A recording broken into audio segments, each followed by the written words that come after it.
Louisiana beer reviews. Mike's Harder Black Cherry.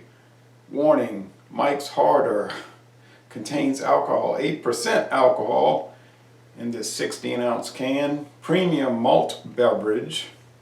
Premium, mind you.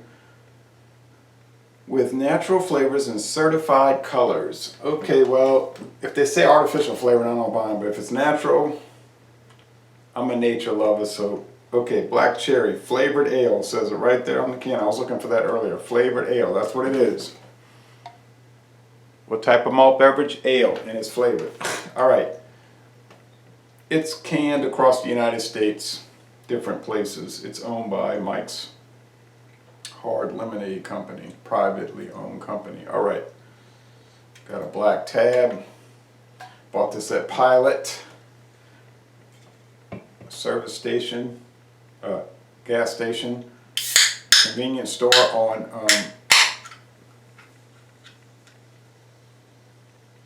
U.S. Highway 51 southbound. There's also a Pilot. Not Pilot, what am I saying?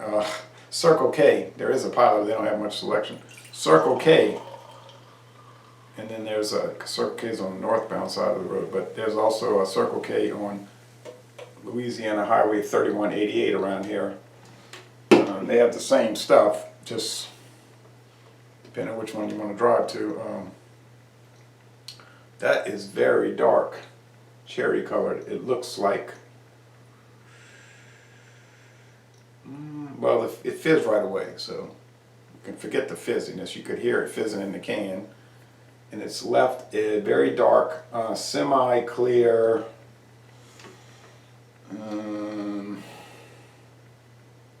it's like a prune colored, like prune juice.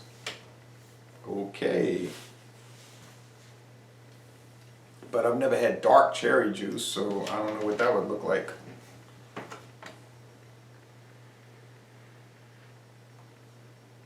Smells sweet and smells like dark cherries. My grandfather used to pick those black cherries, or real small black cherries, from a tree he had on his property. Then he would make something called cherry bounce.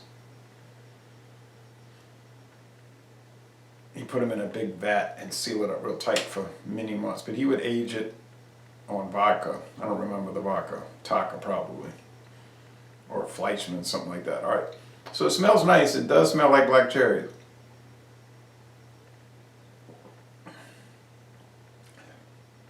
The taste is similar to what I was describing. It's tart. It tastes remarkably like black cherries, natural black cherries, believe it or not, with a pale malt underbody.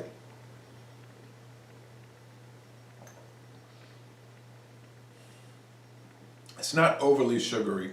My friend David was fussing about, and rightly so, fussing about the Steel Reserve 211 Alloy series. Alloy, get it? He said it was too sugary, it was like candy, and it does go a little overboard. I've only tried the pineapple and the Tropic Storm, I think. They were very nice, a little bit too sugary. This one is certainly sugary, but not as much, and it might be less sugary than even the Red's Wicked flavored ales. Red's Wicked. So you get the tart black cherries. It's acidic. They must be using some citric acid. Pale malt underbody. I mean, I don't know what kind of hop extract they're using. They're not going to give you a hop bill, you know, the different hops. It's probably just, I guess, wholesale. These companies get a huge bunch of hop pellets or hop extract, standardized to give it some bittering to balance out the sweetness. It'd be so rounded you would never tell the bitterness. Anyway, some of the brewers that watch this, craft brewer, home brewers might know or have an idea. Medium bodied, remarkably medium bodied. Now I keep saying that word remarkable because this is a remarkable product. It was 2 cans for $3.50, by the way, 2 16-ounce cans for $3.50. Not the best deal in the world, not terrible. prices around here fluctuate wildly store to store, and that's the truth. It's medium bodied, and I say it's remarkable because at 8% alcohol, you would think it'd be heavier body. It isn't. But the 8% is given enough strength to compete with the sweetness and the flavoring to make it a more rounded product. The Mikes and the Reds and the Smirnoffs, they're all the 5% ones, you know, and some of them are even 3.2, believe it, if you can believe it. The flavors are okay, they're fine actually, but the thin body relative to the flavoring doesn't seem to work as well to me as the strong 8%. And even 10%, like with the Club Tails, those seem to handle themselves better with the 8 to 10% alcohol. I don't know why, but I suspect it needs that strength. Pretty dry finish though, and tart. Well now, is this the best flavored ale I've had? It's close, it's close, it's close. The Club Tails were fabulous. Well, many of them were. The Reds, Wicked, and Smirnoff Spiked. And so on. Seagram Spiked. Smirnoff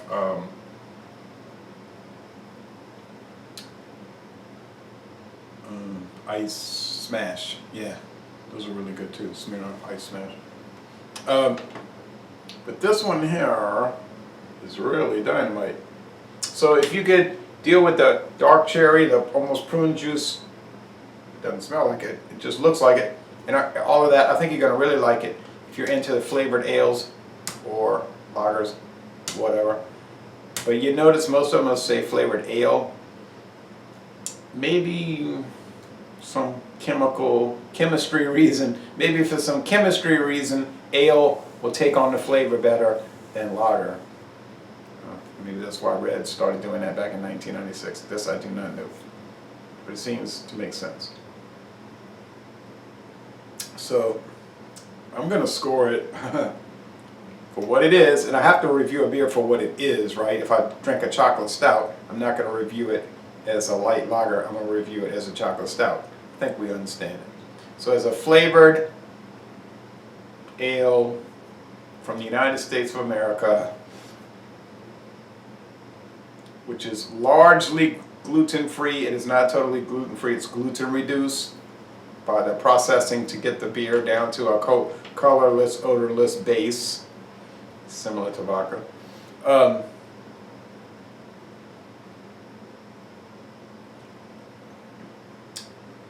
think I'd have to score about 97 out of 100.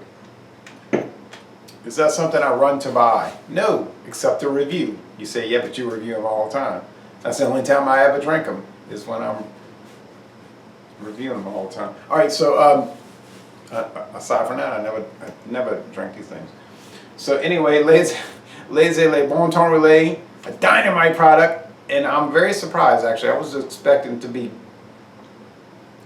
good, very good, but not like this good. So y'all come on down. I'm going to end this review by saying, y'all come on down to southeastern Louisiana.